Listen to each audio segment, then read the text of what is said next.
La tendance reste haussière ce midi sur le marché parisien avec un CAC 40 en progression de 0,4%. L'opération américaine d'Atos plaît au marché avec un titre qui grimpe de 5,5% ce midi, dopé par l'annonce du projet d'acquisition de l'activité d'externalisation informatique de Xerox. Club Méditerranée, comme attendu, Fosun vient de relever son offre sur le groupe à 24,60 € par action. Et puis Alcatel-Lucent, qui s'était envolé de 8,7% hier, remonte encore aujourd'hui. Selon les rumeurs qui circulent, Nokia aurait entamé des discussions avec Alcatel en vue d'une fusion éventuelle.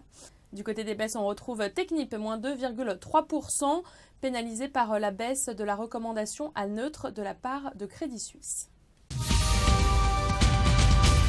Et c'est une fin de semaine sous pression pour Air France KLM qui chute de près de 7%, sanctionné après son 3e avertissement sur résultat de l'année. Le groupe a réduit de 200 millions d'euros sa prévision d'EBITDA, désormais prévue dans une fourchette comprise entre 1,5 et 1,6 milliard d'euros. En cause, la grève des pilotes dont le coût est estimé à plus de 400 millions d'euros, ainsi que la détérioration des recettes unitaires intervenues depuis cet été. Et malgré la révision de ses prévisions, Kepler-Chevreux reste acheteur du dossier.